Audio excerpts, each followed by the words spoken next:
Bienvenue. Aujourd'hui, on plonge dans les documents fournis, des chapitres scientifiques passionnants qui nous racontent l'histoire de notre atmosphère et la complexité du climat. Oh, bonjour. Oui, une histoire qui s'étend sur des milliards d'années. Exactement. Notre mission, si on peut dire, extraire l'essentiel de ces textes pour comprendre comment notre air s'est formé, d'où vient l'oxygène, et puis décoder ces fameux changements climatiques, les anciens et, bien sûr, celui d'aujourd'hui. C'est un véritable voyage dans le temps géologique. Ces chapitres nous montrent bien comment la géologie, mais aussi la biologie, ont littéralement sculpté l'air qu'on respire. Mhm. Et un point clé qui revient souvent, c'est ce qu'on appelle le principe d'actualisme. L'idée, simple mais puissante, que les lois physiques d'aujourd'hui étaient valables hier. Ce qui nous permet de lire le passé dans les roches, en quelque sorte. C'est tout à fait ça. En observant les traces actuelles aux fossiles, on peut reconstituer les conditions d'avant. C'est notre machine à remonter le temps. Alors, allons-y. Remontons au tout début, il y a 4,5 milliards d'années. Elle ressemblait à quoi, cette jeune atmosphère terrestre? Les documents parlent de gaz dans les diamants, de volcans. Oui, ces indices pointent tous vers une atmosphère très différente de la nôtre. Imaginez, beaucoup de diazote, de N2, pas mal de dioxyde de carbone, le CO2, et énormément de vapeur d'eau, H2O. Et surtout, pas d'oxygène. Surtout pas de dioxygène, d'O2, non. Et la Terre était une fournaise au début. Cet énorme effet de serre dû à la vapeur d'eau et au CO2 empêchait même l'eau de rester liquide à la surface. D'accord. Mais ensuite, la Terre s'est refroidie, et là, cette vapeur d'eau, Elle a pu enfin se condenser, oui. Ce refroidissement a permis la formation de l'hydrosphère, c'est-à-dire les premiers océans. et on a des preuves de cette eau liquide très tôt, les sources citent des minéraux comme les zircons. Exactement, des zircons vieux de plus de 4 milliards d'années qui ne peuvent se former qu'avec de l'eau liquide. Et puis, il y a ces fameuses rides de courants fossiles, Ah oui, comme les marques sur le sable à la plage. précisément les mêmes, trouvées dans des roches très anciennes. C'est l'actualisme en action, un bel exemple. C'est fascinant de pouvoir lire ça. Bon, donc, atmosphère sans O2, mais des océans assez vite. Aujourd'hui, on a 78% d'azote, 21% d'oxygène. Le grand changement, c'est l'arrivée de cet oxygène. D'où vient-il? Trouve d'abord dans les océans, il y a environ 3,5 milliards d'années. 3,5 milliards. Et l'indice principal, ce sont les stromatolites, ces espèces de constructions rocheuses. C'est ça. Des structures construites par des colonies de cyanobactéries, des micro-organismes pionniers qui ont, en quelque sorte, inventé la photosynthèse telle qu'on la connaît. Celle qui produit de l'oxygène. Oui, la photosynthèse oxygénique. Elles utilisaient le soleil, l'eau et le CO2 pour leur énergie et rejetaient de l'O2 comme déchets. Cet oxygène a d'abord saturé l'eau autour d'elles. Et ça, on le voit dans les roches, comment? Avec le fer? Tout à fait, grâce aux formations de fer rubané, les BIF en anglais. Avant l'O2, les océans étaient riches en fer dissous, Fe2+. Mhm. Quand les cyanobactéries ont commencé à produire de l'O2, ce fer a réagi, il s'est oxydé en Fe3+, qui est insoluble, et hop, il est tombé au fond de l'eau. Il a précipité. Voilà. Ça a formé d'énormes dépôts d'oxyde de fer en couche qui alternent souvent avec de la silice.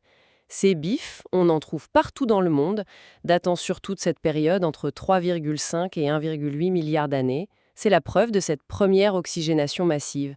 Mais des océans seulement. D'accord, l'oxygène démarre dans l'eau.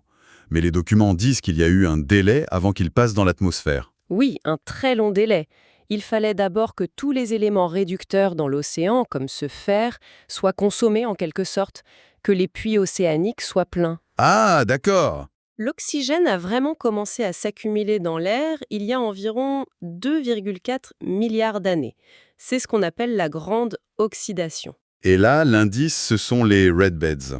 Oui, ces sols rouges continentaux. Leur couleur vient de l'oxydation du fer sur Terre, ce qui n'était possible qu'avec de l'O2 dans l'air. Et il a fallu encore combien de temps pour arriver à nos 21%? Oh là là, très longtemps, on pense que le taux actuel n'était atteint qu'il y a environ 500 millions d'années. Et ça n'a pas été une montée linéaire, hein. Il y a eu des hauts et des bas. D'accord. Une fois qu'il est là, cet oxygène dans l'air, il ne reste pas juste là. Comment il est régulé? Les sources parlent de sources et de puits. Tout à fait, c'est un cycle. La source principale aujourd'hui, c'est la photosynthèse. Les plantes sur Terre, le phytoplancton dans les océans, D'ailleurs, les textes mentionnent une expérience historique qui a prouvé que l'O2 venait de l'eau. Oui, Ruben et Kamen en 1941. Une expérience élégante avec des isotopes qui a montré que l'O2 libéré vient bien de la molécule d'eau, H2O, qui est cassée, et non du CO2 absorbé. C'était une découverte majeure. Et de l'autre côté, les puits. Qui consomment cet oxygène? Alors, nous, déjà, la respiration de tous les êtres vivants qui utilisent l'oxygène, les aérobies, et puis tout ce qui brûle, les combustions, feux de forêt naturels, mais aussi, bien sûr, nos activités humaines. Donc un équilibre lié à la vie, en fait. Intimement liées à la biosphère, oui.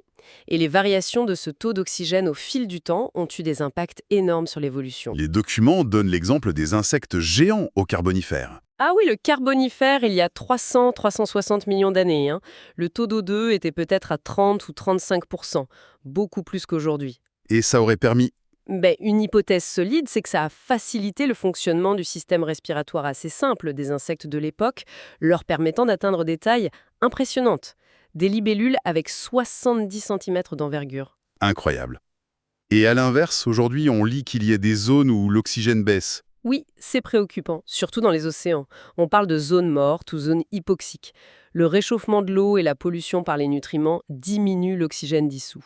Et les poissons fuient. Oui, les organismes mobiles s'en vont et ceux qui ne peuvent pas meurent. Ça perturbe vraiment les écosystèmes marins. Une autre conséquence directe de l'O2 dans l'air, c'est la couche d'ozone, l'O3. Comment elle se forme, celle-là? Alors, ça se passe surtout là-haut, dans la stratosphère, vers 30 km d'altitude. Les rayons ultraviolets du Soleil, les UV, sont assez puissants pour casser les molécules d'O2. Il les sépare en deux atomes d'oxygène, O. Exactement. Et ces atomes d'oxygène seuls, O, sont très réactifs. Ils vont très vite se recombiner avec une autre molécule d'O2 pour former O3, l'ozone. Et son rôle est vital. C'est notre bouclier solaire, en quelque sorte. C'est exactement ça. L'ozone absorbe la majorité des UV les plus dangereux, les UVC, et une bonne partie des UVB. Or, ces UV sont nocifs pour l'ADN. Donc, sans ozone, la vie sur les continents aurait été très difficile, voire impossible. Probablement. La vie est sortie de l'eau, qui offrait une protection, seulement après la formation de cette couche d'ozone. Mais attention, les sources insistent bien, ce n'est pas que la nature est bien faite. Ah non. C'est plutôt le résultat de la sélection naturelle. Les organismes qui ont pu survivre et se reproduire hors de l'eau sont ceux qui étaient, par hasard ou par adaptation, protégés ou résistants à ce qui restait d'UV. D'accord, c'est une conséquence, pas une intention. On entend souvent parler de problèmes avec l'ozone. Il y a le trou et... Oui, il faut bien distinguer. Il y a le problème du trou dans la couche d'ozone stratosphérique, celui qui nous protège. Il était causé par des polluants comme les CFC. Heureusement, grâce à des accords internationaux comme le protocole de Montréal en 87, Ouais, quasiment tout le monde a signé. oui, un grand succès. Ce problème est en train de se résorber, lentement mais sûrement. Mais il y a l'autre zone, celui qui est près du sol, dans la troposphère. Ouais. Et celui-là, c'est un polluant. Le smog des villes, en été, exactement. Il est nocif pour la santé. Donc, même molécule, O3, mais à un endroit, elle nous protège, à l'autre, elle nous nuit. Tout est question d'altitude. Bien compris. Alors, changeons un peu de sujet, mais on reste dans l'atmosphère. Oui. Le climat. Les documents rappellent une distinction essentielle. Météo et climat. Fondamental, oui. Souvent confondu. La météo, c'est le temps qu'il fait maintenant, demain, la semaine prochaine. C'est à court terme et local. La température, la pluie, le vent. Ce qu'on regarde le matin avant de s'habiller. Voilà. La climatologie, elle, regarde sur le long terme. Des décennies, des siècles, des millénaires.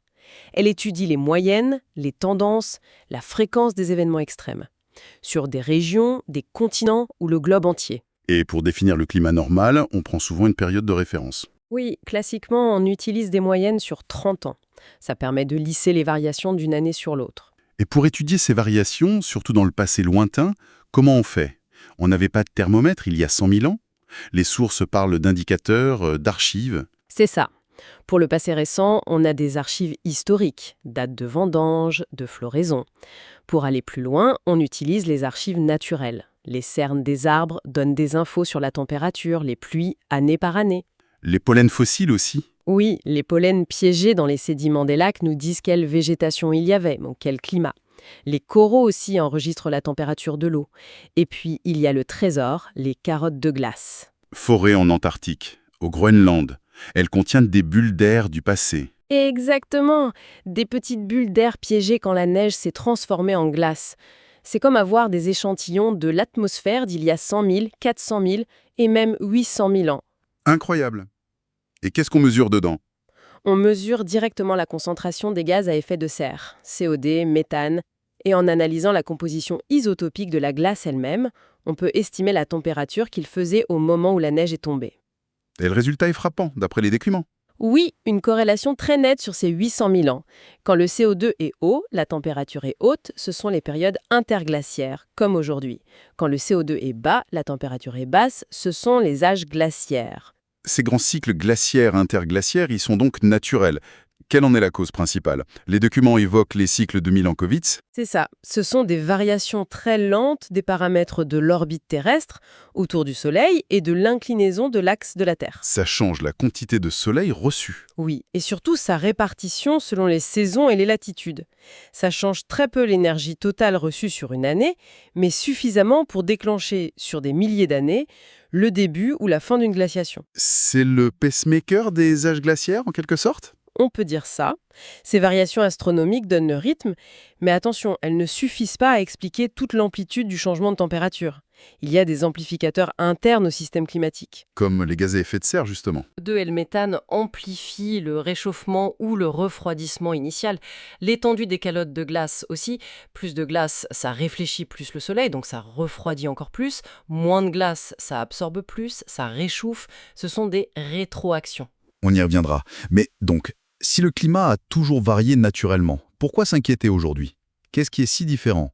La vitesse. C'est vraiment le mot-clé qui ressort des documents. L'augmentation du CO2 dans l'atmosphère depuis l'ère industrielle en 150 ans environ est fulgurante. On est passé de combien à combien? D'environ 280 parties par million, ppm, à plus de 420 ppm aujourd'hui. Une hausse de 50%. Et les carottes de glace montrent qu'une telle vitesse n'a jamais été vue sur les 800 000 dernières années, probablement même bien plus loin. Et cette hausse coïncide avec l'augmentation de température mesurée? Exactement. On a mesuré une hausse de la température moyenne globale d'environ 1,1 à 1,2 degrés Celsius depuis la période pré-industrielle. C'est cette rapidité et le lien direct avec nos émissions de GES qui font qu'on parle de dérèglement climatique ou de réchauffement global anthropique. Pour bien comprendre ce lien CO2-température, les sources utilisent le concept de forçage radiatif. Est-ce qu'on peut expliquer ça simplement? Oui. Essayons. Imaginez le bilan énergétique de la Terre. Le Soleil envoie de l'énergie, lumière visible, la Terre en absorbe une partie et réémet de l'énergie sous forme d'infrarouge, chaleur, vers l'espace. D'accord. Équilibre entrée-sortie? Voilà. Sauf qu'il y a l'atmosphère, et notamment les gaz à effet de serre naturels, vapeur d'eau, CO2. Ils agissent un peu comme une couverture. Ils interceptent une partie de ces infrarouges réémis par la Terre et les renvoient vers le sol. Ce qui réchauffe la surface, c'est l'effet de serre naturel. C'est ça. Sans lui, la température moyenne serait de moins 18 degrés Celsius. Grâce à lui, elle est d'environ plus 14 degrés Celsius. Le forçage radiatif, c'est la mesure de comment on perturbe cet équilibre énergétique à la frontière de l'atmosphère. Et donc ajouter du CO2? Ça épaissit la couverture. On piège plus d'infrarouge, moins d'énergie repart vers l'espace. L'énergie qui entre devient supérieure à celle qui sort. C'est un forçage radiatif positif. Et cette énergie en plus, elle doit bien aller quelque part. Exactement, elle s'accumule dans le système Terre. Dans l'air, dans les sols, dans la fonte des glaces, mais surtout, à plus de 90%, dans les océans. Et c'est cette accumulation d'énergie qui fait monter la température moyenne globale. D'accord. Et ce réchauffement initial, il déclenche ensuite d'autres effets, les fameuses rétroactions qu'on a effleurées tout à l'heure. Oui, c'est crucial pour comprendre l'ampleur du changement. Le climat n'est pas un système simple où on appuie sur un bouton et ça chauffe un peu. C'est plein d'interactions. Certaines réactions amplifient le réchauffement. Ce sont les réactions positives, C'est ça, comme la fonte des glaces. oui. Moins de glace, c'est une surface plus sombre, on parle d'albédo qui diminue. Une surface plus sombre absorbe plus de soleil, donc ça chauffe plus, ce qui fait fondre encore plus de glace. C'est une boucle amplificatrice. Un cercle vicieux. On peut dire ça. Un autre exemple très important mentionné, le dégel du permafrost. Ces sols gelés en permanence dans les régions arctiques. Oui, En dégelant, il libère du méthane et du CO2, qui sont de puissants gaz à effet de serre, ce qui renforce le réchauffement, qui fait dégeler plus de permafrost. D'accord, ça amplifie. Est-ce qu'il y a aussi des rétroactions négatives qui freineraient le réchauffement? Oui, il y en a potentiellement. Par exemple, plus de chaleur, ça veut dire plus d'évaporation, donc peut-être plus de nuages. Or, certains types de nuages, notamment les nuages bas, réfléchissent bien la lumière du soleil. Ce qui pourrait refroidir un peu. Ça pourrait avoir un effet refroidissant, oui. C'est une des grandes incertitudes des modèles climatiques, le rôle exact des nuages. Autre exemple, plus de CO2 et un climat plus chaud pourraient, dans certaines limites, doper la croissance des plantes. La fertilisation par le CO2. C'est ça, et si les plantes poussent plus, elles absorbent plus de CO2 de l'atmosphère, ce qui pourrait freiner l'augmentation du CO2. Mais cet effet semble limité et dépend de beaucoup d'autres facteurs, comme l'eau, les nutriments. Et au final, l'effet global de toutes ces rétroactions. Pour l'instant, l'effet net mesuré et modélisé est clairement une amplification du réchauffement initial. Les rétroactions positives dominent. Et les documents insistent vraiment sur le rôle de l'océan. Pourquoi est-il si central? Parce qu'il est immense et qu'il a une capacité thermique énorme. Comme je disais, il a absorbé plus de 90% de l'excès de chaleur depuis 50 ans. C'est un gigantesque réservoir tampon. Il ralentit le réchauffement de l'air? Énormément. Sans l'océan, l'air qu'on respire serait déjà bien plus chaud. Mais cette chaleur absorbée par l'océan n'a pas disparu. Elle est là. Elle réchauffe l'eau, ce qui la fait se dilater. C'est une des causes principales de la montée du niveau marin. Et ça réchauffe aussi les couches profondes. Oui, cette chaleur pénètre lentement en profondeur. Et c'est ça qui introduit une inertie considérable dans le système. Même si, par miracle, on arrêtait toutes nos émissions demain, l'océan continuerait à relâcher lentement cette chaleur accumulée pendant des siècles, voire des millénaires. Ce qui veut dire qu'une partie du réchauffement est déjà verrouillée en quelque sorte. Irréversible à notre échelle de temps. C'est exactement ça. L'océan met très longtemps à se réchauffer, mais aussi très longtemps à se refroidir. Cette inertie rend le changement climatique engagé largement irréversible sur des échelles de temps humaines et même sur plusieurs siècles. C'est un point vraiment fondamental, souligné dans les sources. Quel parcours quand même! De cette atmosphère primitive sans oxygène, sculptée par la Terre elle-même, puis par la vie, jusqu'à l'oxygène, l'ozone protecteur. Ensuite, comprendre que le climat a toujours bougé, avec ses cycles naturels, Comprendre ces mécanismes naturels est essentiel pour saisir ce qui est anormal aujourd'hui.